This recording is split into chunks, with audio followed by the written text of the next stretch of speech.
మన దేవుడు, మన ప్రభు అయినటువంటి యేసుక్రీస్తు వారు ఎవరంటే శ్రమనుందే సేవకుడు. రండి, మొదటి విషయాన్ని జ్ఞాపకం చేస్తాను. ఈ శ్రమనుందే సేవకుడు ఏమైపోయాడు? ఈ శ్రమనుందే సేవకుడికి ఏం జరిగింది? ఈ శ్రమనుందే సేవకుడు ఏ విధంగా శ్రమ పొందాడు? చివరికి ఏం కలిగింది? ఏమి దొరికింది? అనే విషయాలు ఈ అధ్యాయంలో వివరంగా ఉన్నాయి. అవేంటో ఒకదాని తర్వాత ఒకటి మనం ధ్యానం చేసుకుందాం. మన ప్రభు అయినటువంటి యేసుక్రీస్తు వారు శ్రమనుందే సేవకుడు. ఆయన మొదటి విషయం నేను చూపిస్తాను. రండి, యెషయా గ్రంథం 53వ అధ్యాయం 2-3 వచనాలు చదువుదాం. లేత మొక్కవలెను, ఎండిన భూమిలో మొలిచిన మొక్కవలెను అతడు ఆయన ఎదుట పెరిగెను. అతనికి స్వరూపమైనను సొగసైనను లేదు. మనం అతని చూచి అపేక్షించినట్లుగా అతని యందు స్వరూపము లేదు. అతడు తృణీకరింపబడిన వాడును, ఆయన మనుష్యుల వలన విసర్జింపబడిన వాడును, వ్యసనాక్రాంతుడుగాను, వ్యాధిని అనుభవించిన వాడుగాను, మనుష్యులు చూడనొల్లని వాడుగాను ఉండెను. అతడు తృణీకరింపబడిన వాడు గనుక మనము అతనిని ఎన్నిక చేయకపోతేమే. ఈ ఉదయకాల సమయంలో శ్రమనుందే సేవకుడు గురించి మాట్లాడుకుంటున్నాం మనం. ఈ మాట గుర్తుపెట్టుకోవాలి మీరు వర్తమానం అయిపోయేంత వరకు. మన దేవుడు, మన ప్రభు ఎవరండి? శ్రమనుందే సేవకుడు. ఈ శ్రమనుందే సేవకుడు గురించి నేను మొదటి విషయాన్ని జ్ఞాపకం చేస్తున్నాను. ఈ 2-3 వచనాల్లో ఈ శ్రమనుందే సేవకుడు మొట్టమొదటిగా ఏం చేయబడ్డాడో తెలుసా అండి? నేను 6 విషయాలు చెప్తాను. 6 విషయాల్లో మొదటి విషయం నేను చెప్తున్నాను. ఈ శ్రమనుందే సేవకుడు ఏమయ్యాడో తెలుసా? విసర్జింపబడిన సేవకుడు అయ్యాడు. చెప్పండి, ఏమయ్యాడు? విసర్జింపబడిన సేవకుడు అయ్యాడు. విసర్జించబడినటువంటి సేవకుడు ఈ 2-3 వచనాల్లో ఉంటుందా మాట. విసర్జించబడినటువంటి వాడు అయిపోయాడు. ఎవరి వల్ల విసర్జించబడ్డాడు? మనుషుల వల్ల విసర్జించబడ్డాడు. ఎవరి కోసం శ్రమ పడుతున్నాడు? మళ్ళీ మనుషుల కోసమే శ్రమ పడుతున్నాడు. కానీ మనుషుల వల్ల ఏమైపోయాడు ఈ సేవకుడు? విసర్జించబడ్డాడు. మరి విడ్డూరంగా లేదు ఈ మాట? దేవుని బిడ్డలారా, యెషయా గ్రంథం 53వ అధ్యాయంలో శ్రమనుందే సేవకుడు అనే మాటను మనం ధ్యానం చేసుకుంటున్నాము. ఈ శ్రమనుందే సేవకుడు కాస్త ఏమైపోయాడంటే విసర్జింపబడిన సేవకుడిగా అయిపోయాడు. విసర్జించబడిన సేవకుడు అయిపోయాడు. ఎవరి కోసమైతే సేవ చేయడానికి వచ్చాడో, ఎవరి మధ్యలో అయితే సేవ చేయడానికి వచ్చాడో, ఎవరితోనైతే నిత్యజీవం ఇవ్వడానికి, ఎవరి గురించి అయితే ఎవరికైతే నిత్యజీవం ఇవ్వడానికి వచ్చాడో అలాంటి వ్యక్తిని ఏం చేశారు? మనుషులు విసర్జించారు. అందుకే ఈ శ్రమనుందే సేవకుడు ఏమైనాడంటే మొట్టమొదటిగా విసర్జింపబడిన సేవకుడు అయిపోయాడు. అక్కడ ఉంది కదా, ఏమయ్యాడండి? విసర్జించబడినాడు కదా, మనుషుల చేత విసర్జించబడ్డాడు కదా. అక్కడ ఒక వర్ణన ఉందండి. అక్కడ ఒక వర్ణన ఉంది. 2వ వచనంలో ఏముంది? లేత మొక్కవలెను, లేత మొక్కవలెను ఆయన ఉన్నాడు. అతన్ని ఏం చేశారు మనుషులు? పీకి పారేసినట్లుగా విసర్జించారు. ఏమండి, అసలే లేత మొక్కది, అసలే స్వరూపమైనటువంటిది, సొగసైనటువంటిది. అలాంటి లేత మొక్క లాంటి ప్రభు అయినటువంటి యేసుక్రీస్తు వారిని మనుషులు ఏం చేశారంట? ఆయన్ని విసర్జించారు. ఒక మొక్కను పీకి పడేసినట్లుగానే, ఒక మొక్కను పీకి పారవేసినట్లుగానే ఏం చేశారు మనుషులు? ప్రభు అయినటువంటి యేసుక్రీస్తు వారిని విసర్జించేశారు. శ్రమనుందే సేవకుడికి ఎన్ని శ్రమలు వచ్చాయండి? శ్రమ పొందే సేవకుడికి ఎన్ని శ్రమలు వచ్చాయి? ఎవరి కోసం పుట్టాడు ఆయన? ఎవరి కోసం జీవించాడు ఆయన? మనుషులందరి గురించి కదా, మన గురించి కాదా? ఈ యెషయా గ్రంథం 53వ అధ్యాయాన్ని మనం ధ్యానం చేస్తున్నప్పుడు అద్భుతమైనటువంటి విషయాలు దేవుడు మాట్లాడతాడు. ఈ శ్రమనుందే సేవకుడు మొట్టమొదటిగా ఏమయ్యాడమ్మా? విసర్జించబడిన సేవకుడు అయ్యాడు. విసర్జించబడినటువంటి సేవకుడు అయ్యాడు. విసర్జించబడినటువంటి వానిగా అయిపోయాడు. ఎవరి కోసమైతే ఈ దేవుడు వచ్చాడో, ఈ సేవకుడు వచ్చాడో, ఎవరి కోసమైతే శ్రమనుందే సేవకుడిగా ఉన్నాడో వాళ్ళు ఇతన్ని అర్థం చేసుకోకపోగా ఒక మొక్కను, లేత మొక్కను పీకి పడేసినట్లుగానే యేసు ప్రభు వారిని విసర్జించారంటే అర్థం చేసుకోండి. లేత మొక్క వలెనో, ఎండిన భూమిలో మొలిచిన మొక్క వలెనో అతడు ఆయన ఎదుట పెరిగను. అతనికి స్వరూపమైననో లేదు, సొగసైననో లేదు. మనం అతను చూచి అపేక్షించినట్లుగా ఆయన యందు స్వరూపము లేదు. అతడు తృణీకరింపబడిన వాడును. ఆయన తృణీకరించేశాడు మనిషి. తర్వాత ఏం చేశాడు? మనుషుల వలన విసర్జించబడిన వాడైపోయాడు. వ్యసనాక్రాంతుడుగాను, వ్యాధిని అనుభవించిన వాడుగాను, మనుషులు చూడనొల్లని వాడుగాను ఉండెను. అతడు తృణీకరింపబడిన వాడు గనుక మనం అతన్ని ఎన్నిక చేయకపోతే లెక్కలోనికి తీసుకున్నావా? ఆయన్ని లెక్కలోకి వేసుకున్నామా? ఆయన్ని మనం లెక్కలేనివాడిగా మాట్లాడాం, లెక్కలేని వాడిగా మాట్లాడాం, లెక్కలేని వాడిగా చూసాం. లెక్కలోనికి తీసుకోవాలా? లెక్కలో చేర్చుకోలేదు. నిషేధించబడిన రాయి మూలకు తలరాయి అయింది. ఆనాడున్నటువంటి వాళ్ళు ఆయనను లెక్క చేయలేదు, ఎన్నిక చేయలేదంట, లెక్కలోనికి తేలేదంట. మనకెంత పౌరుషం పుట్టుకొచ్చేస్తుందండి మనం ఎవరికైనా లెక్క చేయకపోతే, మనకెవరైనా గౌరవం ఇవ్వకపోతే, మనల్ని ఎవరైనా లెక్క చేయకుండా మాట్లాడితే మనకెంత రోషం పొడుచుకొచ్చేస్తుందండి మనకి. ఏమండి, మనం ఒక చిన్న పని చేసామనుకోండి, దానికి సరైనటువంటి గుర్తింపు రాలేదనుకోండి, ఒళ్ళు మండిపోదు మనకి. నేనంటే నీకు అంత లెక్క లేకుండా ఉన్నానా? అంత విలువ తక్కువ దానిలాగా ఉన్నానా? అంత విలువ తక్కువ వాడిగా ఉన్నాను? ఎందుకు వచ్చింది కోపం? లెక్క చేయట్లే మనల్ని. పైగా ఎవరికైతే మనం మేలు చేసామో, ఎవరికైతే మనం సేవ చేసామో, ఎవరికైతే మేలు చేయడానికి, సేవ చేయటానికి మనల్ని విడిచిపెట్టేసుకొని, మనల్ని మరిచిపోయి వాళ్ళ గురించి చేస్తున్నామో, మనము చేసినటువంటి మేలుకు ప్రతిగా వాళ్ళు ఏం చూపిస్తున్నారో తెలుసా? లెక్క లేకుండా మాట్లాడుతున్నారు, లెక్కలో లేకుండా మాట్లాడుతున్నారు, లెక్కపత్రం లేకుండా మాట్లాడుతున్నారు. అంటే మనకెంత పౌరుషం పుట్టుకొచ్చేస్తుందో చూడండి, మనకెంత పౌరుషం పొడుచుకొచ్చేస్తుందో చూడండి. ఇక్కడ చూడండి, ఈ శ్రమనుందే సేవకుడు ఏమైపోయినాడు? మొట్టమొదటిగా విసర్జించబడిన సేవకుడు అయ్యాడు. ఎవరి చేత? మనుషుల చేత. మాకొద్దు, బరబ్బాను విడుదల చేయండి, ఈయనను సిలువ వేయండి. అంత కానివాడైపోయాడా? అంత లెక్కలేనివాడైపోయాడా? అంత విసర్జించబడినటువంటి తప్పు ఏముంది ఆయనలో? అంత దోషం ఏముంది ఆయనలో? అంత నేరం ఏముంది ఆయనలో? ఒకసారి పరిశీలన చేసుకుందాం మా ప్రభు అయినటువంటి యేసుక్రీస్తు వారిని. ఈ శ్రమనుందే సేవకుడు మొట్టమొదటి విషయం చెప్తున్నాను, విసర్జించబడినటువంటి సేవకుడుగా ఆయన అయిపోయాడు.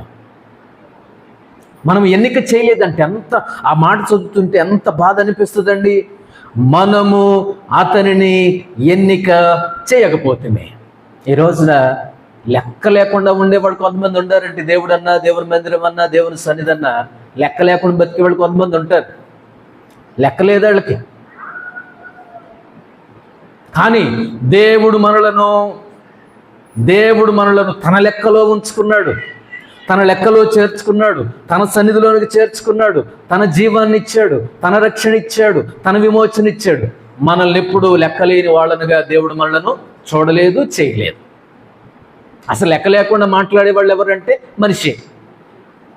మనం అతని ఎన్నిక చేయకపోతేమే, మనం విసర్జించేసామో, మనము తృణీకరించేసామో, మనం చేసిన పని ఏంటో తెలుసా? మొక్కను పీకి వేసినట్లుగానే ఆయన ఏం చేసేసామో, పీకి వేయ కంకణం కట్టుకుంటేమి కదా. మనము లెక్క చేయలేదు. ఏమండి, మనము లెక్కే చేయలేదు. మనము తృణీకరించేసాము. 3వ వచనంలో విసర్జించేసాము, మళ్ళా తృణీకరించేసాము. 2వ వచనంలోకి పోతే లేత మొక్కని ఏం చేసాము? పీకి పారవేసినట్లుగానే తృణీకరించేసాము. మన ఆయన్ని విసర్జించాము. విసర్జన. మనం ఆయనను ఒక మొక్కగా ఉన్నటువంటి వారిని, లేత మొక్కగా ఉన్నటువంటి దేవుణ్ణి చెత్తగానే మనము చూసాం, శ్రేష్టమైన వాడుగా మనము చూడలేదు. దేవుని బిడ్డలారా, శ్రమనుందే సేవకుడు ఏమైనాడంటే విసర్జింపబడిన సేవకుడిగా అయ్యాడు. ఎవరి కోసం విసర్జించబడ్డాడు? ఏం తప్పు చేశాడని విసర్జించబడ్డాడు, ఏ నేరం చేశాడని విసర్జించబడ్డాడు, ఆయనలో ఏ లోపం ఉందని విసర్జించారు, ఆయనలో ఏ దోషం ఉంది, ఏ పాపం ఉంది, ఎవరిని ఆర్చాడు ఆయన, ఎవరిని కూల్చాడు ఆయన, కృంగిపోయిన వాడిని లేవనెత్తాడు కదా, కూలిపోయిన వారిని పైకి లేవనెత్తాడు కదా, పెంట కుప్ప మీద నుండి దీనులను లేవనెత్తాడు కదా. ఆయన విసర్జించబడ్డానికి కారణం ఏంటి? ఆయనను నువ్వు విసర్జించడానికి కారణం ఏంటి? ఈ రోజున చాలా మంది యేసు ప్రభువారిని గిట్టని వాళ్ళు ఇప్పటికీ గొప్ప తెప్పలుగా ఉన్నారు. ఆయన్ని విసర్జిస్తున్నారు. ఆయన మనోడు కాదు, మనకు సంబంధించిన వాడు కాదు. ఏం చేస్తున్నారు? దీని అర్థం ఏంటి? విసర్జించేస్తున్నారే. ఇది ఎక్కడి నుండి వచ్చాడు ఈయన ఎక్కడి నుండి వచ్చాడు, ఈయన దేని దేశము, ఎక్కడ పుట్టాడు, ఎక్కడ పెరిగాడు, వీళ్ళకి వివరాలన్నీ కావాలి. వివరాలన్నీ ఇక్కడ ఉన్నాయి. దీన్ని చదవరు. మళ్ళీ యేసు ప్రభువారిని ఏం చేశాడండి? శ్రమనందే సేవకుడు మొట్టమొదటిగా విసర్జించబడిన సేవకుడు అయ్యాడు. ఎవరి కోసం విసర్జించబడుతున్నాడు ఆయన? నువ్వు వద్దంటే గనక ఈరోజు నువ్వు ఇలా ఉండేదానివా? నన్ను వద్దంటే గనక ఈరోజు నేను ఇలా ఉండేవాడినా? దేవుడు నిన్ను విసర్జిస్తే, దేవుడు నన్ను విసర్జిస్తే, దేవుడు మనల్ని విసర్జిస్తే మనం ఈరోజు ఎలా ఉండేవాళ్ళమా? ఆయన వద్దకు వచ్చే వారిని ఆయన ఎంత మాత్రంను కూడా త్రోసివేయనటువంటి దేవుడు కదా. ఆయన విసర్జించలేదండి మనల్ని, ఆయన స్వీకరించాడు, ఆయన హత్తుకున్నాడు, గుండెలకు హత్తుకున్నాడు ప్రేమతో. ఈ శ్రమనుందే సేవకుడు మన కోసం మొట్టమొదటిగా ఏమైనాడండి? విసర్జించబడ్డాడు. అది మొదటి విషయం. 53వ అధ్యాయం 2-3 వచనాలు. రెండవ విషయం నేను జ్ఞాపకం చేస్తాను, చూడండి. 4-6 వచనాలు. యెషయా గ్రంథం 53వ అధ్యాయం 4-6 వచనాలు చదవండి. నిశ్చయముగా అతడు మన రోగములను భరించెను, మన వ్యసనములను వహించెను, అయినను మొత్తబడిన వానిగాను, దేవుని వలన బాధింపబడిన వానిగాను, శ్రమ నొందిన వానిగాను మనం అతని ఎంచితిమి.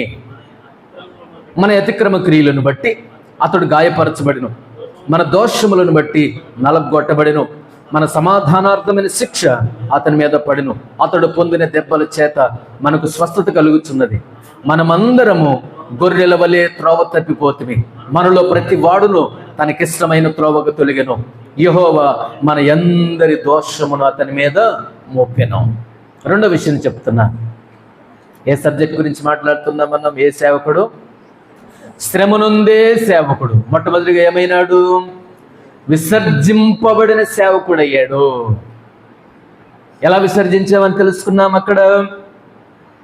మనము లెక్క చేయలేదు, ఆయన్ని ఎన్నిక చేయలేదు, తృణీకరించేసాము, విసర్జించేసాము, ఎండిన మొక్కను పీకి పడేసినట్లుగానే పడేసాం. అట్లా విసర్జించాం మనం.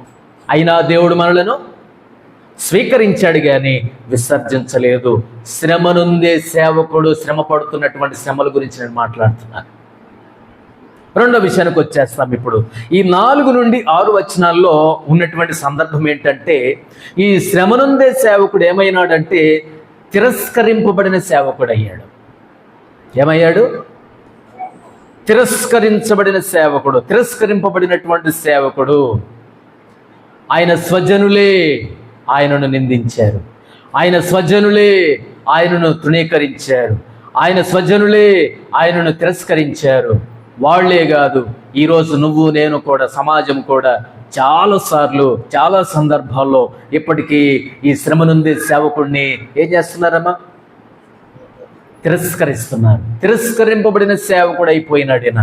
తిరస్కరించబడినటువంటి సేవకుడు. ఇదంతా ఎప్పుడు ఎవరి కోసమైతే ఆయన వచ్చాడో, ఎవరి రక్షణార్థమై ఆయన వచ్చాడో, ఎవరిని విమోచించడానికి ఆయన వచ్చాడో, ఆయన చేసిన మేలుకు ప్రతిగా, మేళ్లకు ప్రతిగా లోకం ఏం బహుమతిగా ఇచ్చిందో తెలుసా అండి? సిలువ. ఆయన ఇచ్చినటువంటి మేలుకు ప్రతిగా, ఆయన చేసినటువంటి మేలుకు ప్రతిగా, ఆయన ఇచ్చినటువంటి దీవెనలకు ప్రతిగా, ఆయన ఇచ్చినటువంటి ఆశీర్వాదాలకు ప్రతిగా లోకం తిరిగి ఏమిచ్చిందో తెలుసా అండి? యేసు ప్రభుల వారికి ఏమిచ్చింది? సిలువ. సిలువ చేతిలో పెట్టింది, సిలువ భుజం మీద పెట్టింది. ఆయన చేతులతో చేసినటువంటి ఎన్నో గొప్ప కార్యాలకు, స్వస్థత కార్యాలకు మేకులు పొడిచింది లోకం. ఏమండి?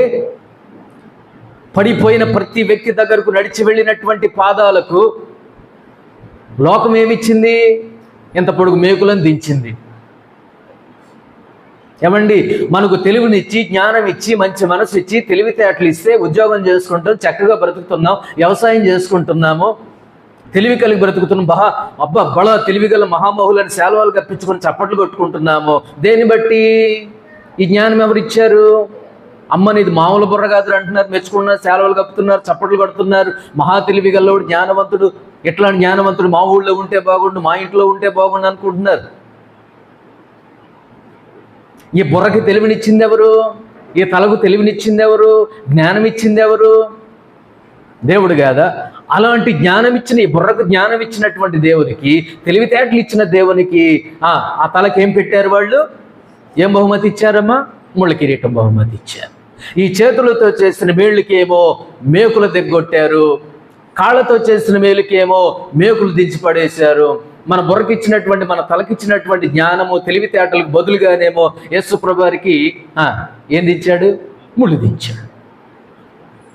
ఏమండి, ఆయన పొట్టలో ఏం దించాం? మళ్ళీ బల్లెం దించాం. ఎక్కడైనా వదిలిపెట్టామా? మన యొక్క దేహాన్ని మహిమ దేహంగా మార్చగలిగినటువంటి దేవుణ్ణి శరీరం మొత్తం నాగటి చాళ్ళుగా దున్నబడిపోయింది. రెండో పాయింట్, ఈ శ్రమనుందే సేవకుడు ఇన్ని చేసి ఏం సేవకుడు అయ్యాడు? రెండవదిగా తిరస్కరింపబడిన సేవకుడు అయ్యాడు. ఇంత నీకు ఏం కీడు చేశాడమ్మా ఆయన? నీకేం ద్రోహం చేశాడు? నీకేం నమ్మక ద్రోహం చేశాడు? నీకు చేసిన కీడేంటి? ఆయన నిన్ను ఏ విషయంలో అన్యాయం చేశాడు? ఏ విషయంలో నీకు దుఃఖం పుట్టించాడు? ఏ విషయంలో నీకు బాధ కలిగించాడు? నీకు బాధలు లేకుండా చేశాడు, నిన్ను దీవించాడు, నిన్ను ఆశీర్వదించాడు. దానికి బదులుగా లోకం ఏమిచ్చిందంటే శ్రమలు ఇచ్చింది. లోకం ఏమిచ్చిందంటే ముళ్ళ కిరీటం ఇచ్చింది. లోకం ఏమిచ్చిందంటే కాళ్ళకు మేకులు ఇచ్చింది. లోకం ఏమిచ్చిందంటే చేతులకు మేకులు ఇచ్చింది. లోకం ఏమిచ్చిందంటే ఆయన పక్కలో బల్లెమునిచ్చింది, బల్లె పోటునిచ్చింది. పోటు పొడిచే వాళ్ళు ఎప్పుడు ఉన్నారు? అప్పుడు ఉన్నారు. ఏమండి, ఇక్కడ ఈ 4 నుండి 6 వచనాల్లో రాయబడినటువంటి సందర్భం నేను మళ్ళీ ఒకసారి జ్ఞాపకం చేస్తాను. చూడండి, 4 నుండి 6 వచనాల్లో ఏముందండి? 4వ వచనంలో, నిశ్చయముగా అతడు మన రోగములను భరించెను, మన వ్యసనములను వహించెను, అయినను మొత్తబడిన వానిగాను, దేవుని వలన బాధింపబడిన వానిగాను, శ్రమ నొందిన వానిగాను మనమతని ఎంచితిమి. మనం ఏమనుకుంటున్నాం? ఇప్పుడు ఇక్కడ కొంతమంది ఉన్నారు, అప్పుడు ఉన్నారు, ఇప్పుడు ఉన్నారు, ఇప్పుడు ఉంటారండి. వాళ్ళు ఏమనుకుంటున్నారో తెలుసా? ఈయనేం తప్పు చేశాడో, ఈయన తప్పును బట్టి శాపం వచ్చింది ఈయన మీదకి, ఈయనేం పాపం చేశాడో, ఈయనేం తప్పులు చేశాడో, ఈయన దగ్గరేమి బుద్ధి లేని పనులు ఉన్నాయో, అందుకనే మొత్తబడ్డాడేమో, అందుకనే జబ్బు చేసిందేమో, అందుకనే కుక్కచావు వస్తున్నాడేమో, అందుకనే కలువరిశిలో వేలాడుతున్నాడేమో, అందుకనే ఈ విధంగా ఉన్నాడేమో ఇక్కడ అనుకుంటున్నారు. నేను చెప్పే మాటలు కాదు, ఇక్కడ రాయబడిన మాటలు నేను చెప్తున్నాను. ఏమన్నాడు? మొత్తబడిన వానిగా ఉన్నాడు. ఈయనేదో తప్పు చేసి ఉంటాడు, ఈయనలో ఏదో లోపం ఉంది, ఈయనలో ఏమో రహస్య పాపాలు ఉన్నాయి. ఎలాంటి బతికాడో మనకేం తెలుసు? ఎరిగిన దేవుడు ఆయన కాబట్టి నీకేం వేశాడు అనుకుంటున్నారు? ఏం చేశాడు? అన్నే మొత్తాడు అనుకుంటున్నారు చాలా మంది. మొత్తాడా? అది నిజమా? నరం లేని నాలుక 4 వంకలు తిరిగినట్లు, రకరకాలుగా మాట్లాడినట్లు ఈ మనుషులు కథలు వెళ్ళటానికి ముందుంటారు వీళ్ళు. అసలు ఆయన ఎవరి కోసం వచ్చాడండి? మనుషుల కోసం వచ్చాడు. మరి ఈయన ఏమంటున్నాడు? పైగా మనిషి ఈయనతో తప్పు చేసి ఉంటాడు, అందుకని ఈ శిక్ష, అందుకే ఈ బాధ, అందుకే ఈ కొరడ దెబ్బలు, అందుకే ఈ ముళ్ళ కిరీటము, అందుకే ఈ మేకులని ఆయనను ఎంత చీప్గా మాట్లాడుతున్నారండి వీళ్ళు. దేవుడు ఈయనను మొత్తాడు, ఈయనేదో తప్పు చేసి ఉంటాడు. యోబును కూడా అంతే అన్నారు. చూసారా, మనిషికి అసలు ఒక పద్ధతి అనేది ఉంటుందా మాట్లాడటానికి? మరి మీ దేవుడైతే ఆ మేకులు ఎందుకు పీక్కోలేక లాక్కోలేక అక్కడే చచ్చిపోయాడు, రావచ్చుగా అని మాట్లాడేవాడు బోల్డ్ మంది ఉన్నారండి. ఇప్పుడు ఆయన దేవుడైతే ఎందుకు చచ్చిపోయాడంట, ఆయన దేవుడైతే మేకులను ఎందుకు పీక్కోలేదంట, ఆయన దేవుడైతే ముళ్ళ కిరీటం ఎందుకంట, ఆయన దేవుడైతే ఆ మిట్ట మధ్యాహ్నం ఆ ఎండలో అంత ఎండిపోయినటువంటి శవంగా ఎందుకున్నాడంట అని మాట్లాడేవాళ్ళు ఉన్నారు. అప్పుడు ఉన్నారు. వాళ్ళు ఏమనుకుంటున్నారు? 4వ వచనంలో, దేవుడి తన్ని మొత్తాడు, దేవుని వలన బాధింపబడిన వానిగాను.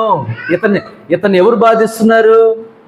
మొత్తబడ్డాడు, దేవుని వల్ల బాధించబడుతున్నాడు. మనకేం సంబంధం లేదు. ఇక్కడ అర్థమవుతుంది అన్నదండి? అర్థమవుతున్నదా? వీళ్ళు చంకలు ఎందుకు గుద్దుకుంటున్నారు? మనకేం సంబంధం లేదు, మనదేం తప్పు లేదు, అసలు మనకు సంబంధమే లేదు, ఈ చావుకి మనకు సంబంధం లేదు, ఈయన శ్రమలకి మనకు సంబంధం లేదు, ఈ సిలువకి మనకు సంబంధం లేదు, ఈ కొరడా దెబ్బలకి మనకు సంబంధం లేదు, ఈ బల్లెపోటుకి మనకు సంబంధం లేదు, ఈ మేకులకి మనకు సంబంధం లేదు అని అనుకుంటున్నాడు మనిషి. సంబంధం లేదా? అందుకే ఈ శ్రమనుందే సేవకుడు రెండోది ఏమైపోయినాడు? తిరస్కరింపబడిన సేవకుడు అయిపోయాడు. తిరస్కరిస్తున్నావా? నిన్ను మార్చడానికి కోసం అని వస్తే, నిన్ను విమోచించడానికి కోసం అని వస్తే, నీకు నిత్యజీవం ఇవ్వడానికి వస్తే, నీకు మేలు చేయడానికి వస్తే, నీ యొక్క జీవితంలో ఆశ్చర్య కార్యములు చేయడానికి వస్తే, ఈ శ్రమనుందే సేవకుడిని ఏం చేశారు ప్రజలు? తిరస్కరించారు. మాకు సంబంధం లేదు ఈ శ్రమలకి, ఆయన సిలువకి, ఆయన మేకులకి, ఆయన బల్లెపోటుకి, ఆ తల మీద ఉన్నటువంటి ముళ్ళ కిరీటానికి మాకు ఎటువంటి సంబంధం లేదు, మేము పరిశుద్ధులం, ఆయనే పాపి, మేం పరిశుద్ధులం. చేతులు కడుక్కుంటున్నారు చాలామంది. ఈ పాపం నా మీదనో, నా బిడ్డల మీదనో, నా కుటుంబం మీదనో ఉండకుండాను గాక, నాకు ఎటువంటి సంబంధం లేదని కడుక్కుంటున్నారు వీళ్ళు. చేతులు కడుక్కుంటారు. సంబంధం లేదా? అక్కడ ఉంది 4వ వచనం, శ్రమనొందిన వానిగాను మనం అతను ఎంచాం. మనం ఏ విధంగా ఎంచుతున్నాం? ఈయనలో పాపం ఉంది, ఈయనలో లోపం ఉంది, తప్పు చేశాడు, గవర్నమెంట్కి వ్యతిరేకంగా దేవదోషణ చేశాడు, గవర్నమెంట్కి వ్యతిరేకంగా మాట్లాడాడు, మన మనోభావాలు దెబ్బతీసినట్టు మాట్లాడాడు అని ఏం చేశారండి ఆయన్ని? యేసు ప్రభువు వారిని ఏం చేశారు? తిరస్కరించారు. తిరస్కరించబడినటువంటి సేవకుడు అయిపోయినాడు. ఈ సమయంలో నేను వచ్చిన భాగాన్ని చూపిస్తాను. చూడండి, మత్తయి సువార్త 8వ అధ్యాయం. మరలా ఇక్కడికి వచ్చేద్దాం. మత్తయి సువార్త 8వ అధ్యాయం 17వ వచనం చూడండి. మత్తయి సువార్త 8వ అధ్యాయం 17వ వచనం. ఆయన మాట వలన దయ్యములను వెళ్ళగొట్టి రోగుల నెలను స్వస్థపరిచెను. అందువలన ఆయనే మన బలహీనతలను వహించుకొని మన రోగములను భరించినని ప్రవక్త అయిన యెషయా ద్వారా చెప్పబడినది నెరవేరెను. ఈ శ్రమనుందే సేవకుడు రెండోది ఏమైనాడమ్మా? తిరస్కరింపబడిన సేవకుడు అయిపోయాడు. మనం ఈ వచనంలో చదివినప్పుడు, మత్తయి సువార్త 8:17లో చదివినప్పుడు, ఈ చదవబడినటువంటి వచన భాగంలో ఒక విధంగా చెప్పాలంటే ప్రభు అయినటువంటి యేసుక్రీస్తు వారి త్యాగపూరిత మరణం మనల్ని ఏం చేసిందంటే పాపము నుండి పరిశుద్ధతలోనికి నడిపించింది, రోగము నుండి ఆరోగ్యంలోనికి నడిపించింది. ఆయన మరణం నీకెక్కడ తక్కువ చేశాడండి దేవుడు? ఆయనలో ఏం తప్పు ఉందండి? మనకెక్కడ తక్కువ చేశాడండి? ఆయనలో ఎక్కడ లోపం ఉందండి? మనకు అసలు ఏ లోపం లేనటువంటి వారుగా సంపూర్ణులుగా ఉండడానికే కదా ప్రభు అయినటువంటి యేసుక్రీస్తు వారు కలువరి శిలువలో మరణించింది. కానీ ఆయన మనం ఏం చేసామో తెలుసా? తిరస్కరించేసాం. ఎందుకు ఈ రోజున అనేక మంది ప్రభు అయినటువంటి యేసుక్రీస్తు వారిని తృణీకరిస్తున్నారో తెలుసా? తిరస్కరిస్తున్నారో తెలుసా? విసర్జిస్తున్నారో తెలుసా? ఆయన మావాడు కాదు. ఆయన తప్పు చేశాడు కాబట్టి రోమా ప్రభుత్వం ఆయన సిలువ వేసేసింది అంటున్నారు, కానీ నా కోసం మరణించాడని చెప్పుకోవట్లే, నా పాపాల మెత్తమని చెప్పుకోవట్లే, నా యొక్క దోషాల మెత్తమని ఒప్పుకోవట్లే, నా రక్షణ కోసం, నా విమోచన కోసం అని చెప్పుకోవట్లే. ఈయనేదో తప్పు చేశాడు, వాళ్ళు కేసు వేసారు. ఆ రోమా గవర్నమెంట్ ఏం చేసింది? ఆయనకి సిలువ శిక్ష అయిపోయింది, ఇంకేముంది, ఆయన అట్లా దేవుడు అవుతాడు అని తిరస్కరించబడినటువంటి సేవకుడుగా ప్రభు అయినటువంటి యేసుక్రీస్తు వారిని వాళ్ళు చూశారు. అది రెండవ సంగతి. మూడవ సంగతి నేను జ్ఞాపకం చేస్తాను. చూడండి, యెషయా గ్రంథం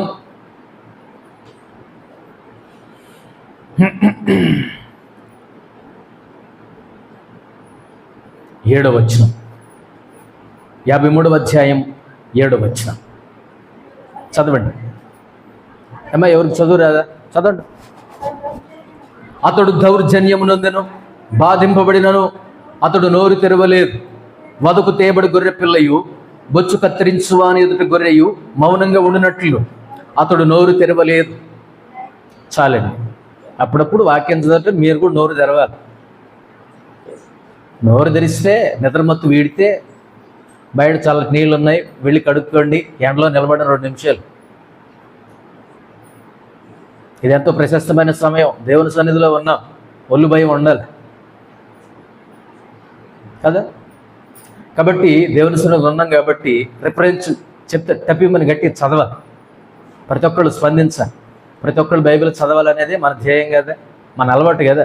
మందిరంలో ప్రతి ఒక్కళ్ళు కూడా రిఫరెన్స్ చదవాలి, గట్టిగా చదవాలి. దేవుడు మిమ్మల్ని దీవిస్తారు. రైట్, ఇప్పుడు నేను ఎన్ని విషయాలు చెప్పుకున్నా? ఇప్పటికీ 2 విషయాలు. శ్రమ నుండే సేవకుడు మొట్టమొదటిగా ఏమయ్యాడు? విసర్జించబడిన సేవకుడు అయ్యాడు. రెండవదిగా శ్రమ నుండే సేవకుడు రెండవదిగా ఏమైనాడు? తిరస్కరింపబడిన సేవకుడు అయిపోయాడు. మూడవదిగా చెప్తున్నాను, శ్రమ నుండే సేవకుడు ఏమైనాడంటే ఇష్టపూర్వకముగా మౌనముగా శ్రమను అనుభవించే సేవకుడు అయ్యాడు. మౌనముగా శ్రమ అనుభవించిన సేవకుడు అండి ఈయన. మూడవదిగా మొట్టమొదటిగా విసర్జించబడిన సేవకుడు, రెండవది తిరస్కరించబడిన సేవకుడు, మూడవది మౌనముగా శ్రమ అనుభవించిన సేవకుడు. మౌనంగా. మనమైతే ఎంత గోలు చేస్తాం? మనకేదైనా కష్టం వస్తే, మనకేదైనా నష్టం వస్తే, మనల్ని ఎవరైనా ఏదైనా ఒక మాట అంటే అన్నట్టు వినపడితే మనం మామూలుగా ఉంటామా? నువ్వు వెళ్ళి మాట్లాడొస్తావా లేదా? నువ్వు తేల్చుకొని వస్తావా రావా?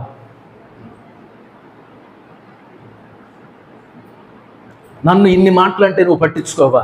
నువ్వు వెళ్ళి అడగవా? మనం మౌనంగా ఉంటామా? ఉండవు. 10 మందిని కూడబెట్టుకుంటాం, 10 మందిని బలం చేసుకుంటాం, బలగానికి చెప్పుకుంటాం, నా ఎమ్మటి ఎంతమంది ఉన్నారని చెప్పుకుంటాం. మనం మౌనంగా ఉంటామా? లేదు లేదు లేదు లేదు, మౌనంగా ఉండం. మనది ఆ బుద్ధి కాదు, గోలగోల చేసే బుద్ధి ఇది.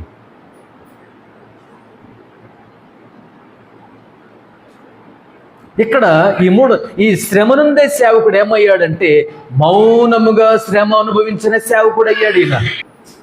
మౌనముగా శ్రమ అనుభవించిన సేవకుడు ఈయన. అంత అద్భుతం అండి, ఎంత అద్భుతం అండి. మరొకసారి చూద్దాం. అతడు దౌర్జన్యమునందెను బాధింపబడినను అతడు నోరు తెరవలేదు. బాధింపబడ్డా నోరు తెరవట్లేదు. బాధింపబడ్డా నోరు తెరవట్లేదండి ఆయన. శ్రమ పొందుతున్నా నోరు తెరవట్లేదండి. ఎందుకు నోరు తెరవట్లేదంట? ఎందుకు నోరు తెరవట్లేదు? మన గురించి కాదా?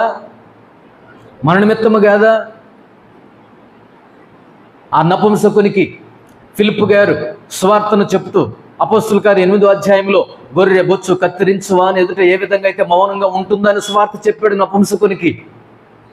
మన ప్రభు అయినటువంటి యేసుక్రీస్తు వారు నోరు తెరవలేదు.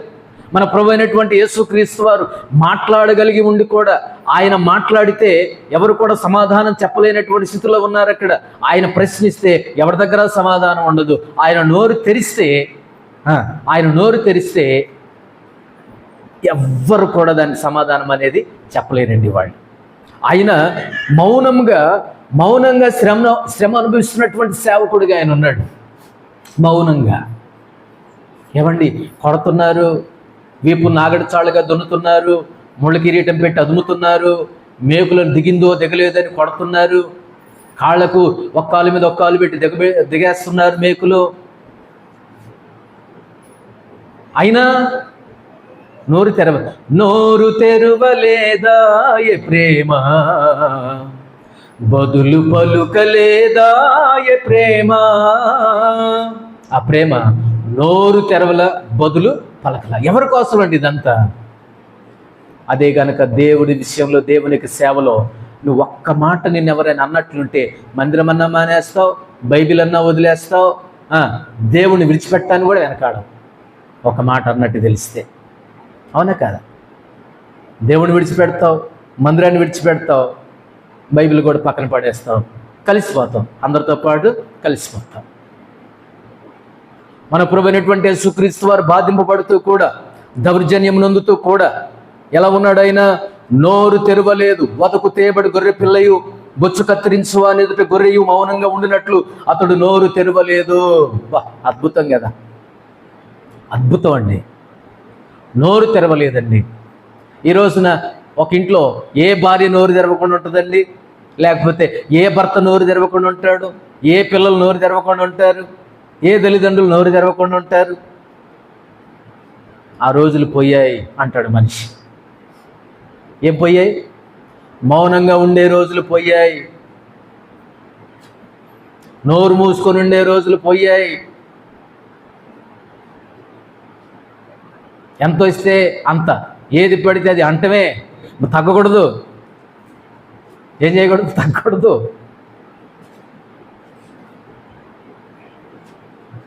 కానీ మన ప్రభు అయినటువంటి యేసుక్రీస్తు వారి శ్రమనుందే సేవకుడు మూడవదిగా మౌనంగా ఏమనుభవిస్తున్నాడండి ఆయన సేవకుడు? శ్రమ అనుభవిస్తున్నాడు మౌనంగా.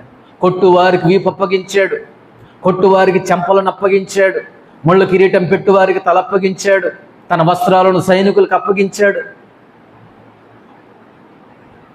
బల్లెం పొడిసేవాడికి ఈ పక్క అప్పగించేశాడు, చేతులు అప్పగించాడు, కాళ్ళు అప్పగించాడు, తల దేహమే అప్పగించేశాడు ఆయన. ప్రభు అయినటువంటి యేసుక్రీస్తు వారు ఆ పాటలు బంతులాడినారు, బాధలలో పెట్టినారు, బంతాట ఆడుకున్నారండి యేసు ప్రభు వారి యొక్క శరీరంతో. అయినా ఆయన ఏం చేయలేదు? నోరు తెరవలేదాయే ప్రేమ, బదులు పలుకలేదాయే ప్రేమ. దేవుని బిడ్డలారా, ఈరోజున ప్రశస్తమైనటువంటి మాటలు వింటున్నా. ఈ శ్రమనుందే సేవకుడు మౌనంగా ఏం భరిస్తున్నాడు? శ్రమ అనుభవించిన సేవకుడుగా ఆయన విన్నాడు. నపుంసకునికి అర్థం కాని దాన్ని ఫిలిప్పు గారు ఆయనకు అర్థమయ్యే రీతిగా బోధించాడు. బొచ్చు కత్తిరించు వాని ఎదుట గొర్రె పిల్ల ఏ విధంగా అయితే మౌనంగా ఉంటుందో, నీ రక్షణ గురించి నా రక్షణ గురించి మన రక్షణ గురించి కలువరి సిలువలో శ్రమ పడుతూ, శ్రమ అనుభవిస్తూ, శ్రమ బాధపడుతూ, దిగమింగుతూ, పంటి కింద బాధ నుంచుకొని ఆయన మన కోసం మౌనంగా ఉన్నాడు. మాట్లాడగలడండి, మాటలు రాక కాదు, మాట్లాడలేక కాదు. మీలో తప్పు చేయని వాడెవడో ఈ అమ్మాయి మీద రాయేమంటే అప్పుడు లేడు ఆ అమ్మటి. ఆయన నోరు ధరిస్తే ఇట్లాంటివి ఏముండవు. కానీ ఎందుకు మౌనంగా ఉన్నావు ప్రభువా? నా కోసమే కదా నాయనా, నా రక్షణ కోసమే కదా, నా విమోచన కోసమే కదా మౌనంగా ఉన్నావు. ప్రభు అయినటువంటి యేసుక్రీస్తు వారు మౌనముగా శిలువ మరణాన్ని అనుభవించాడు మౌనంగా.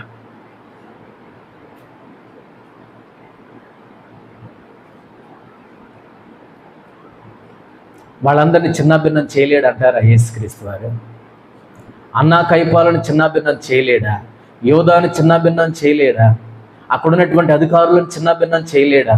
సర్వనాశనం చేయలేడా నా దేవుడు? నోరు తెరిస్తే చేయగలడు. కానీ మనకు ఒక శిలువ మరణం ద్వారా ఒక మాదిరి ఆయన చూపిస్తున్నాడు. మౌనముగా శ్రమ అనుభవించిన సేవకుడు ఇష్టపూర్తిగా ఇష్టపడ్డాడండి ఆయన. ఈ మంచి కాపరి తన గొర్రెల కొరకు ప్రాణం పెట్టడానికి అధికారం ఉంది, తీసుకోవడానికి కూడా అధికారం ఉంది. మౌనముగా దేవుని బిడ్డలారా, దేవుని యొక్క సంగమా, మన ప్రభు అయినటువంటి యేసుక్రీస్తు వారి యొక్క శిలువ మరణం ఎంత ప్రశస్తమైనది, ఎంత గొప్పది, ఎంత అద్భుతమైనది. నా కోసము నోరు తెరవలేదా ప్రభువా? మనం ఏదన్నా అనుకుంటే అది తేల్చుకునేదాకా, ఈ మాట వాడిని అనేదాకా మనం ఊరుకో నిద్రగో. కానీ నా యేసయ్య ఇన్ని బాధలు భరిస్తూ, ఇన్ని శ్రమలు అనుభవిస్తూ, మౌనముగా దౌర్జన్యమునందుతూ, తృణీకరించబడుతూ, విసర్జించబడుతూ, మౌనముగా శ్రమను అనుభవిస్తూ, శిలువను అనుభవిస్తూ ఉన్నాడంటే వర్ణనాతీతమండి. శ్రమనుందే సేవకుడు. 4వ విషయాన్ని నేను జ్ఞాపకం చేస్తాను. 53వ అధ్యాయం 8-9 వచనాలు. ఇంతవరకు ఎవరు చదవలేదు వాళ్ళు చదవండి. అన్యాయపు తీర్పు నొందిన వాడై అతడు కొనిపోబడిను, అతడు నా జనుల అతిక్రమమును బట్టి మొత్తబడిన కదా, సజీవుల భూమి నుండి అతడు కొట్టివేయబడిను. అయినను అతని తరము వారిలో ఈ సంగతి ఆలోచించిన వారెవరు? 9వ వచనం కూడా, అతడు మరణమైనప్పుడు బుద్ధిహీనులతో అతనికి సమాధి నియమింపబడిను. చాలండి. ఈ 8-9 వచనాల్లో 4వ విషయాన్ని జ్ఞాపకం చేస్తున్నాను. ఈ శ్రమనుందే సేవకుడు ఏమైనాడో తెలుసా? 4వదిగా అన్యాయపు తీర్పు నుండి మరణించిన సేవకుడు. ఈ సేవకుడికి ఏం దొరికిందండి? వింటున్నారా? 4వ విషయం చెప్తున్నాను. ఈ శ్రమనుందే సేవకుడికి ఏం దొరికింది? చివరికి అన్యాయపు తీర్పు నొంది మరణానికి అప్పగించబడిన సేవకుడు అయిపోయాడు. ఏం తీర్పు ఇది? అన్యాయమే, అబద్ధమే, కల్పితమే. నిజంగా ఇది అన్ని అబద్ధాలు, తప్పుడు సాక్షులు, తప్పుడు సాక్ష్యాలు, తప్పుడు సాక్షులు, తప్పుడు సాక్ష్యాలు. డబ్బు వెదజల్లితే ఎంతమంది అయినా వస్తారు, ఎన్ని మాటలైనా మాట్లాడతారు, ఎన్ని అబద్ధాలైనా మాట్లాడతారు. వాళ్ళకి కావాల్సింది డబ్బులు. ఈ డబ్బులు తీసుకొని ఈ అబద్ధపు సొమ్ముతో ఇంట్లో ఉన్న వాళ్ళందరికీ పెడతారు. ఇంట్లో ఉన్నవాళ్ళు మొత్తం పాపులు అవుతారు. శాపం, దోషం, పాపం పట్టి పీడేస్తుంది. ఇదేం సొమ్ము? ఎక్కడి నుండి వచ్చిన సొమ్ము ఇది? పాపం సొమ్ము కదా, అబద్ధ సాక్ష్యం చెప్పింది కదా, అబద్ధం చెప్పి సంపాదించింది కదా, అబద్ధంతో నువ్వు సంపాదించుకున్న సొమ్ము కదా. దీన్ని దేశపోయి నీ ఇంట్లో వాళ్ళు మొత్తానికి పెడుతున్న వాళ్ళు తింటున్నారు. అదే శాపం, అదే పాపం వెంబడిస్తుంది, వెంటాడుతుంది. ఇప్పుడు 4వ విషయం చెప్తున్నా. శ్రమనుందే సేవకుడు ఏమైనాడమ్మా? అన్యాయపు తీర్పు పొందాడు. అన్యాయపు తీర్పు పొంది మరణించిన సేవకుడేనా? ఏం తీర్పు పొందాడు? ఎంత అన్యాయమా, మరి దారుణమా, ఎంత అన్యాయమా! వీడు దేవదూషణ చేశాడండి, పిలాతుకు వ్యతిరేకంగా మాట్లాడాడండి, మా మనోభావాలు దెబ్బతీశాడండి. మనోభావాలు, నేను దేవుని కుమారుణ్ణని చెప్పుకుంటున్నాడండి ఈయన. ఇది మరణానికి తగినంత విషయాలు ఇవి. ఆ రోజు కూడా ఉన్నారు మా మనోభావాలు దెబ్బతిన్నాయి అన్నవాళ్ళు. మా మనోభావాలు దెబ్బతిన్నాయి.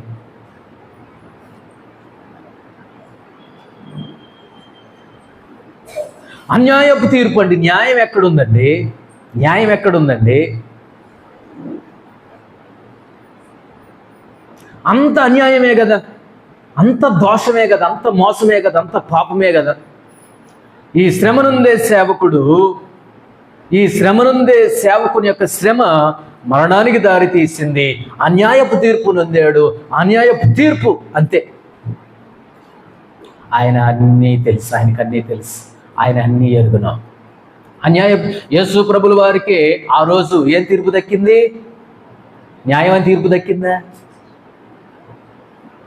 నువ్వైతే మనేది పడి చచ్చిపోతావు, నేనైతే మనేది పడి చచ్చిపోతా, నిద్రాహారాలు మానేస్తా. నాకేం జరిగింది? ఇప్పుడు నా మనోభావాలు దెబ్బతిన్నాయి. నాకు అన్యాయ తీర్పు, నన్ను ఎట్లా అన్నారు, నన్ను అన్యాయంగా మాట్లాడుతున్నారు, నేను ఎంత బతికాను, ఎట్లాంటి జీవితం జీవించాను, మా అమ్మ మానాలు ఎట్ట పెంచారు, నన్ను మాడబడకుండా పెంచారు, కష్టం తెలియకుండా పెంచారు, నష్టం అనేది లేకుండా పెంచారు. నేను మాటపడాల్సి వచ్చింది, అన్యాయపు తీర్పు పొందాల్సి వచ్చింది, తలదించుకోవాల్సి వచ్చింది. నీకంటే ఎక్కువే శ్రమనుందే సేవకుడు ఏం పొందాడు? అన్యాయపు తీర్పు నొందాడు. అన్యాయపు తీర్పే కదా. ఈ రోజున అంత అన్యాయమే కదా. సమాజంలో, దేశంలో, ప్రజల్లో అంత అన్యాయమే ఉంది కదా. వ్యక్తిగత జీవితాల్లో అన్యాయం, కుటుంబ జీవితాల్లో అన్యాయం, సంఘాల్లో అన్యాయం, సమాజంలో అన్యాయం, ఎక్కడ చూసిన అన్యాయం విలయ తాండవం చేస్తుంది కదా. న్యాయం ఎక్కడుంది?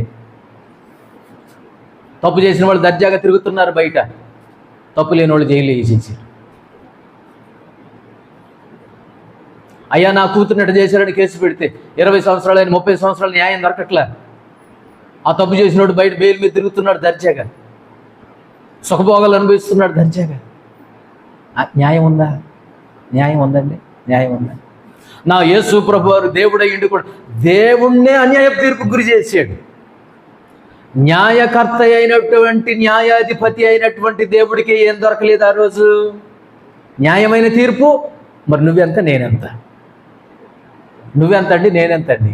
నన్ను అన్యాయం చేశారు, అన్యాయం చేశారు, అన్యాయం చేశారు. ఒకసారి ఆయనకి చూడు, ఒకసారి ఆయనకి చూడు.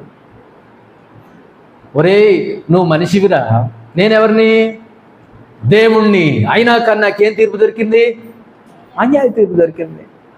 అవునా ప్రభువా? దేవా, నీ అన్యాయ తీర్పుతో పోల్చుకుంటే నా అన్యాయ తీర్పు ఎంతలే ప్రభువా. అద్భుతం అండి, అద్భుతం.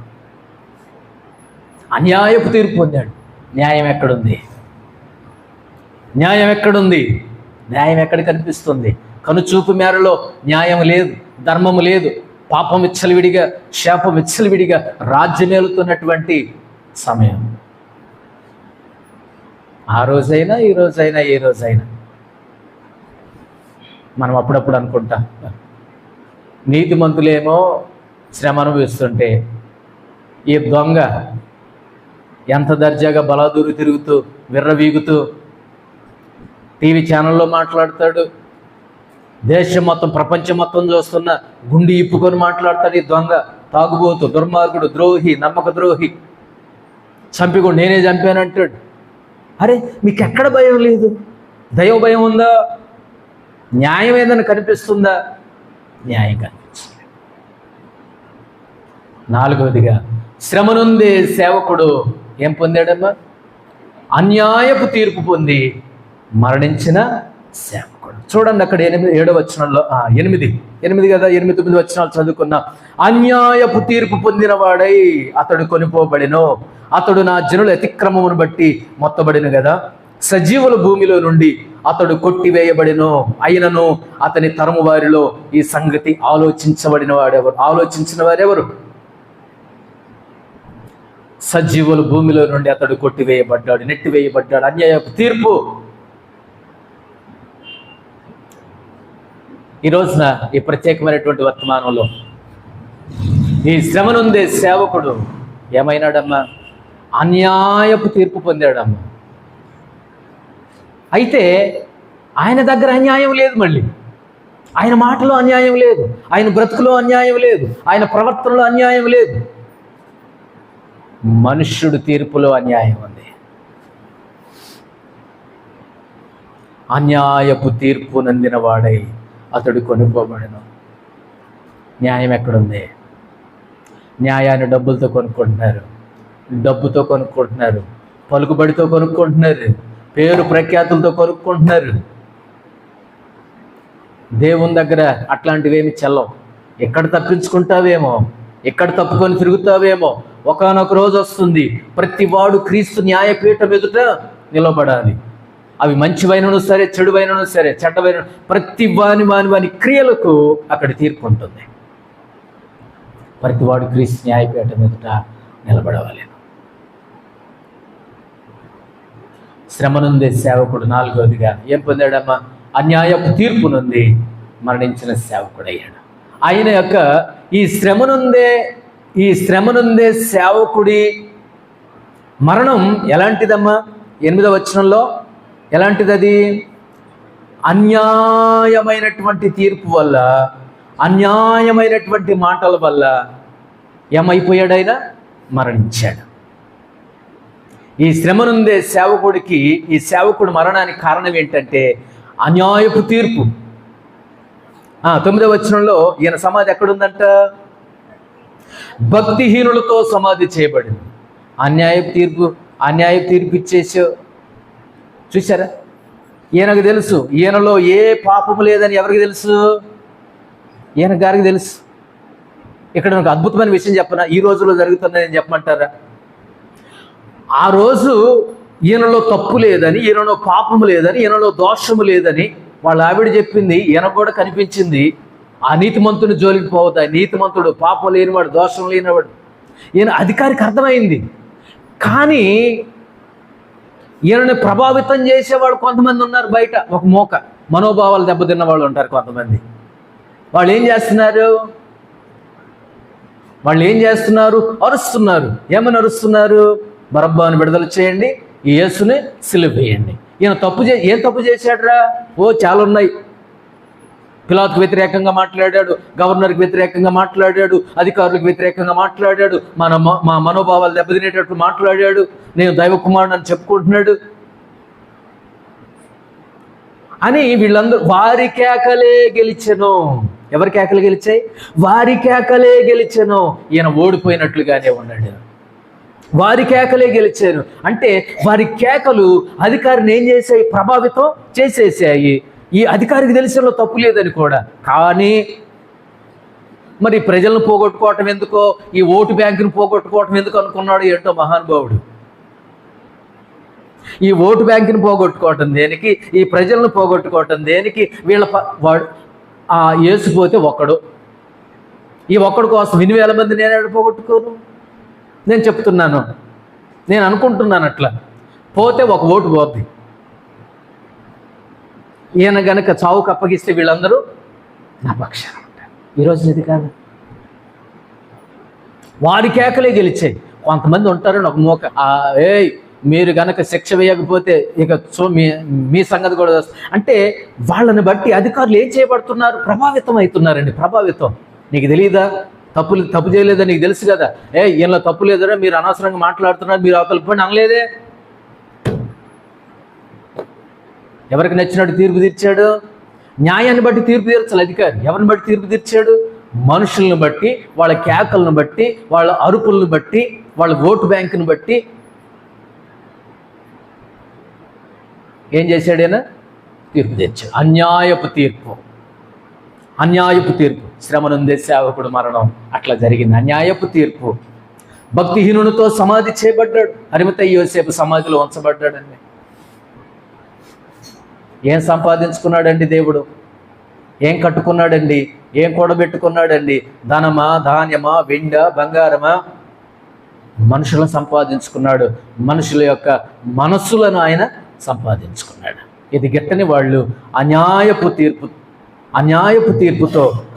తీర్పు నిందిన వాడై కేకలు వేసి, గోల చేసి, ఈలలు వేసి, ఇదని ఏదని ఆయన్ని మరణానికి అప్పగించేశారు. 9వ వచనం చివరి భాగం చూడండి.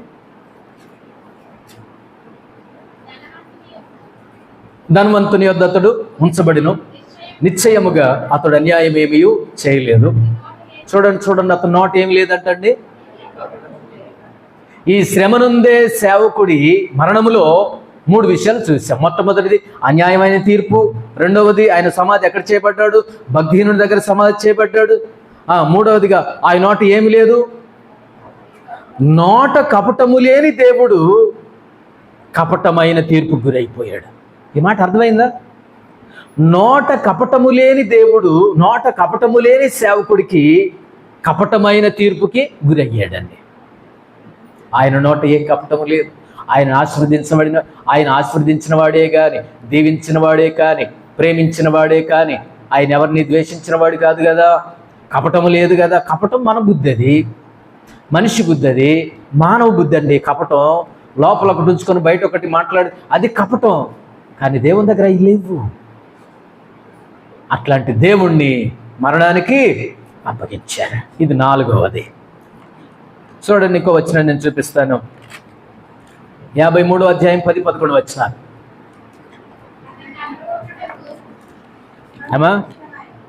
అతని నల్లగొట్టుటకు యెహోవాకు ఇష్టమాయను, ఆయన అతనికి వ్యాధి కలుగజేసెను. అతడు తన్ను తానే అపరాధ పరిహారార్థ బలిగా అతని సంతానము చేయగా అతని సంతానము చూచును. అతడు దీర్ఘాయుష్మంతుడగును. యెహోవా ఉద్దేశ్యము అతని వలన సఫలమగును. 11 కూడా చూస్తే, అతడు తనకు కలిగిన వేదనను చూచి తృప్తి నొందును. నీతిమంతుడైన నా సేవకుడు జనుల దోషములను భరించి తనకున్న అనుభవ జ్ఞానము చేత అనేకులను నిర్దోషులుగా చేయను.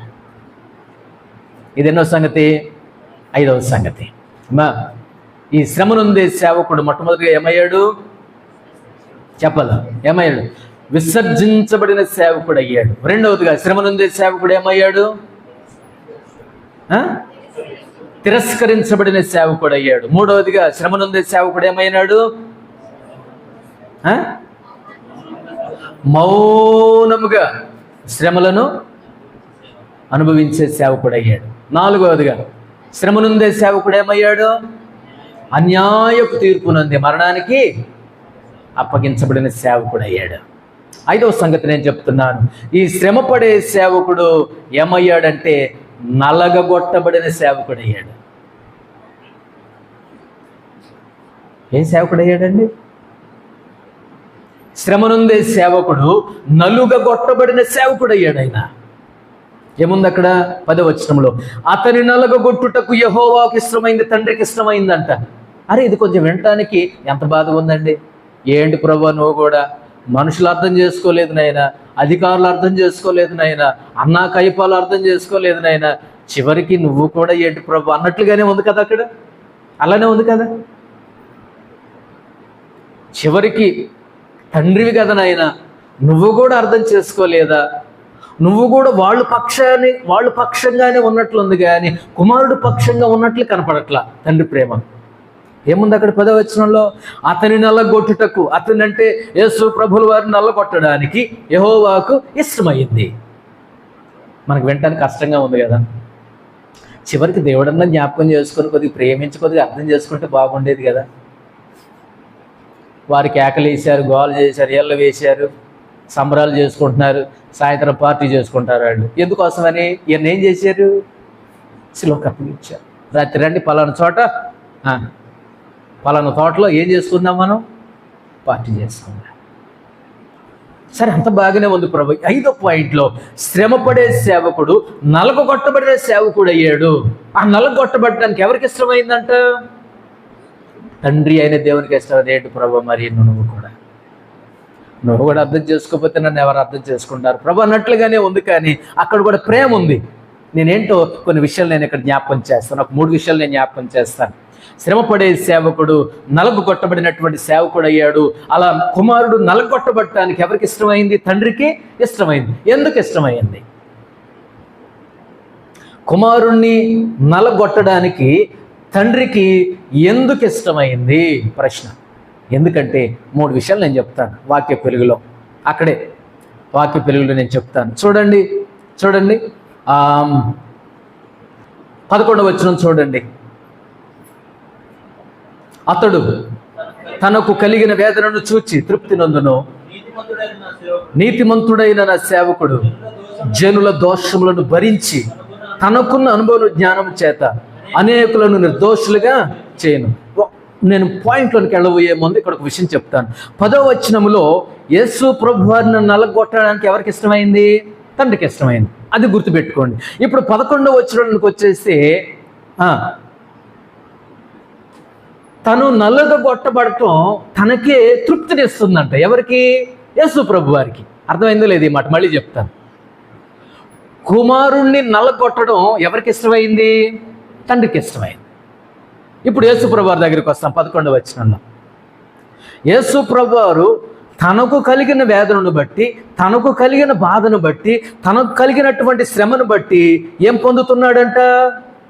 అక్కడ చూసి చెప్పండి నాకు, ఏం పొందుతున్నాడు? 11వ వచనంలో గట్టిగా చెప్పాలా? ఏం పొందుతున్నాడు? అసలు అర్థం కాదండి నాకు. దేంట్లో తృప్తి పొందుతున్నాడు?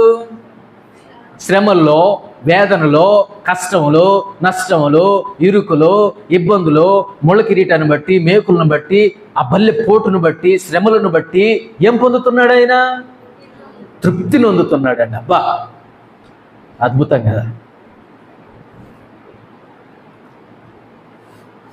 ఈ కార్యమంతా కూడా దేవునికి తృప్తినిచ్చే కార్యం. ఏం కార్యం? శిలువ కార్యం. ప్రభు అయినటువంటి యేసుక్రీస్తు వారికి తృప్తినిచ్చే కార్యం, తండ్రికి ఇష్టమైన కార్యం.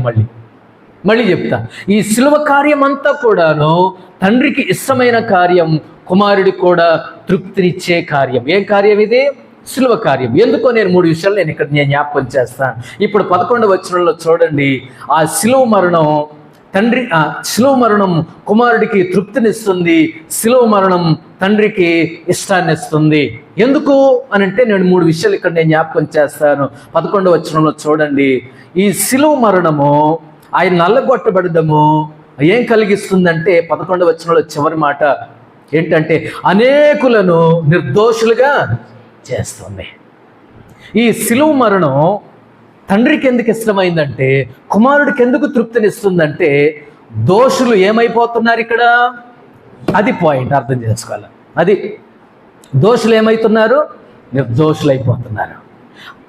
తండ్రి గనక ఇది ఇష్టపడకపోతే, కుమారుడు గనక ఈ కార్యాన్ని తృప్తిగా స్వీకరించకపోతే, దోషి ఎలా మార్చబడడు?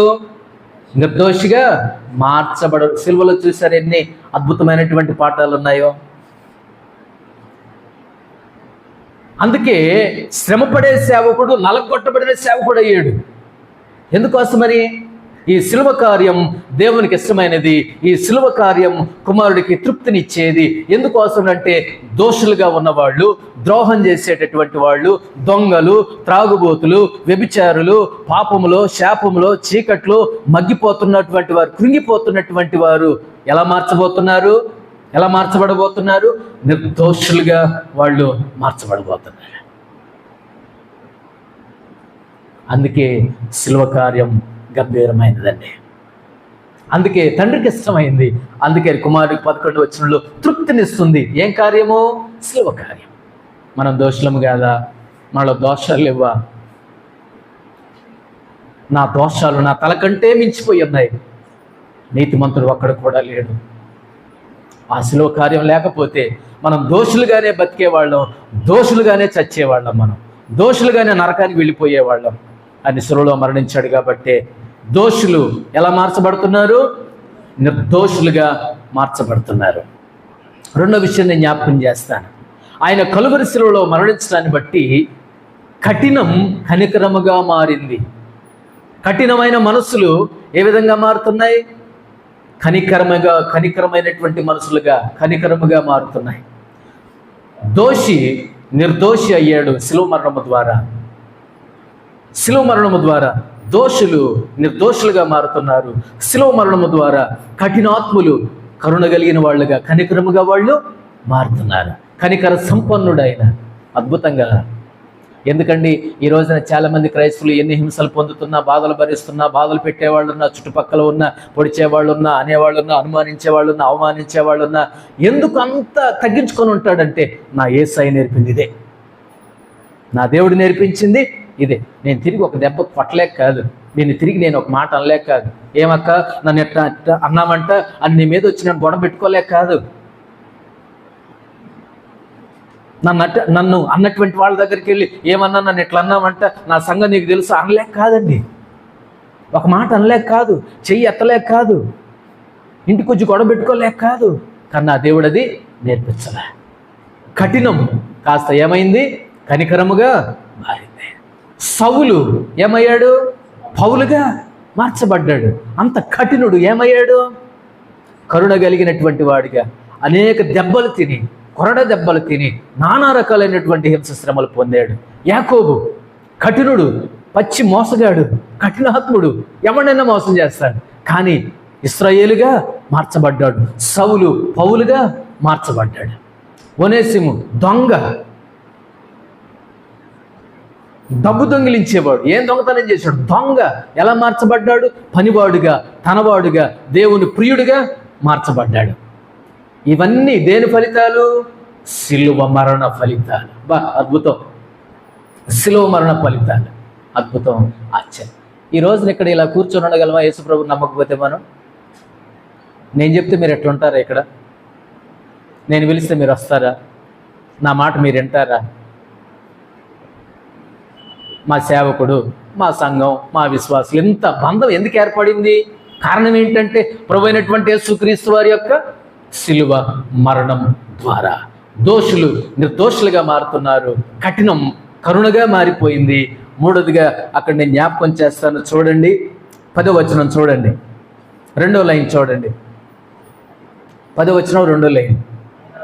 అతడు తన్ను తానే అపరాధ పరిహారార్థ బలిగా అతని సంతానము చూచును, అతడు దీర్ఘాయుష్మంతుడగును, యెహోవా ఉద్దేశ్యము అతని వలన సఫలమగును.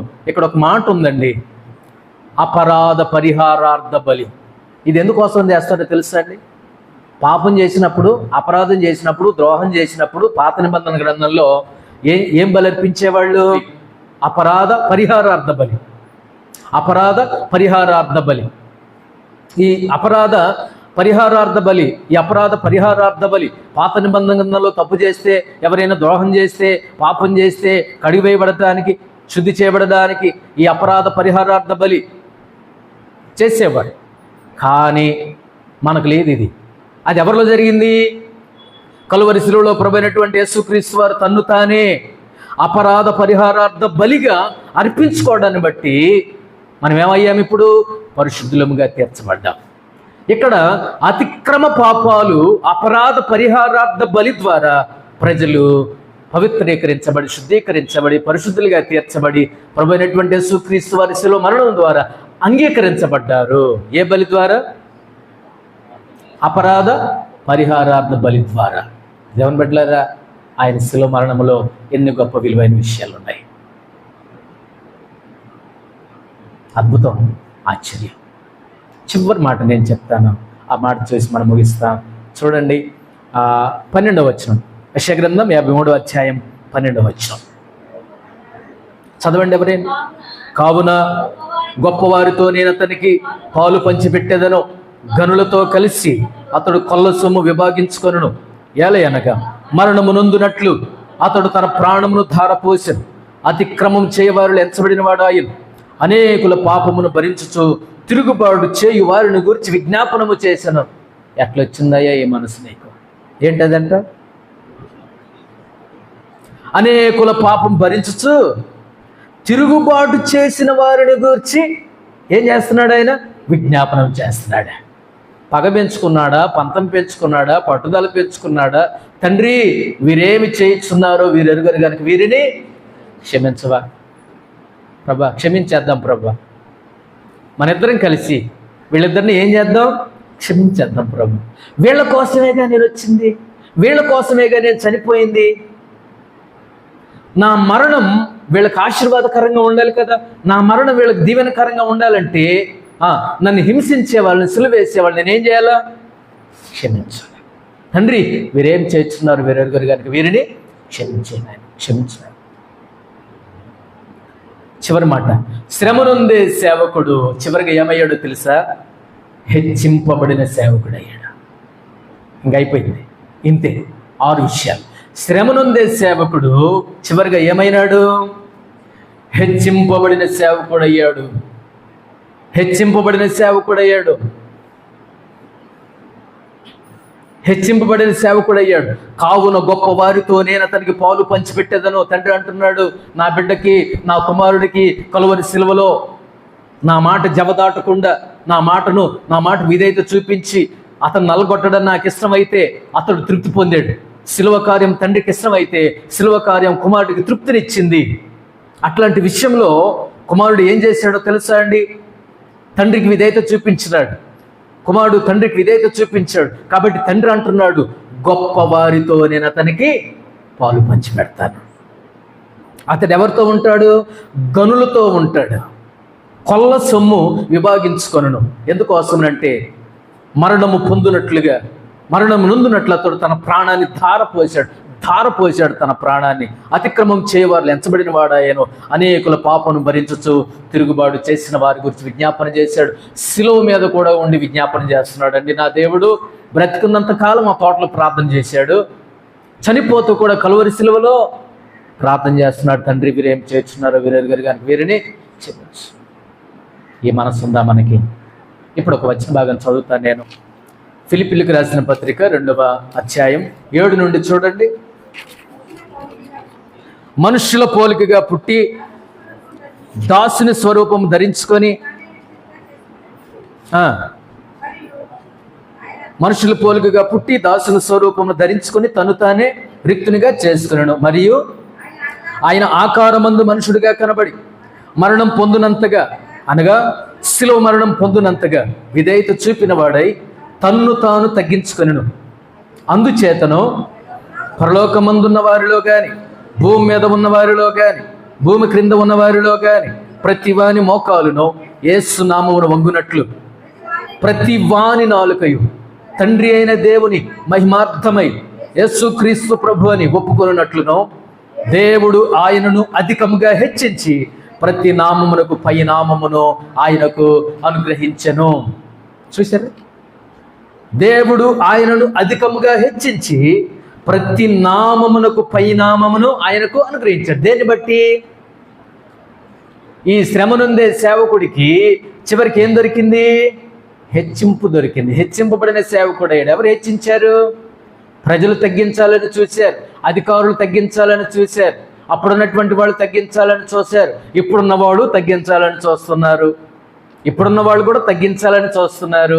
కానీ దేవుడు ప్రభువైనటువంటి యేసుక్రీస్తు వారిని కలువరి శిలువ ద్వారా ఏం చేస్తున్నాడు? ఆ మరణము ద్వారా మాట్లాడండి. ఏం చేస్తున్నాడు ఆయన?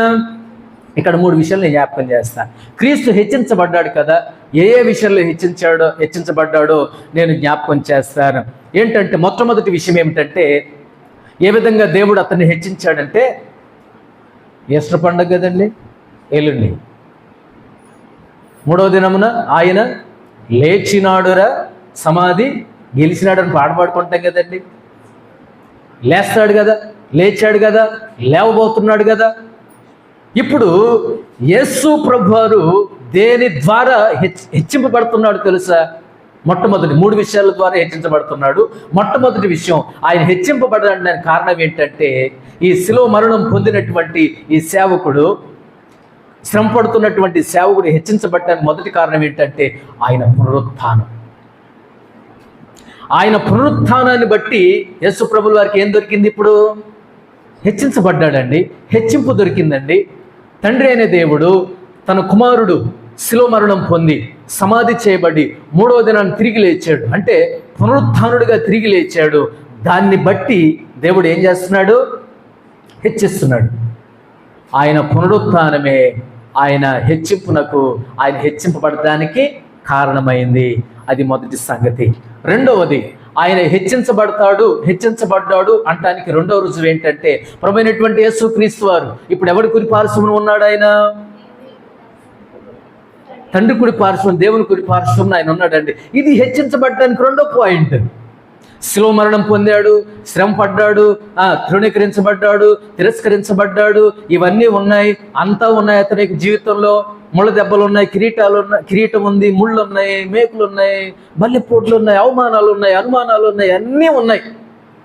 కానీ శిలువ మరణం ద్వారా శ్రమనుందే సేవకుడు, హెచ్చింపబడిన సేవకుడిగా ఏ విధంగా మారుతున్నాడంటే, మొట్టమొదటి విషయం చెప్పాను, దేని ద్వారా హెచ్చించబడుతున్నాడు? ఆయన పునరుత్థానం ద్వారా హెచ్చించబడుతున్నాడు. రెండవదిగా ఎక్కడున్నాడు? ఆయన తండ్రి కుడి పార్శ్వమున ఉన్నాడు.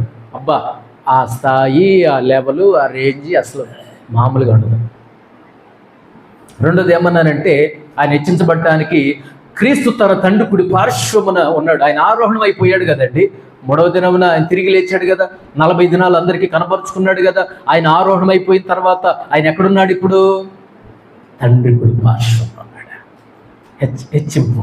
3వది నేను జ్ఞాపకం చేస్తాను. 3వది ఏంటంటే, ప్రభువైనటువంటి యేసుక్రీస్తు వారు ఈ భూమి మీదకి వచ్చిన తర్వాత, ప్రభువైనటువంటి యేసుక్రీస్తు వారు ఇక్కడికి వచ్చిన తర్వాత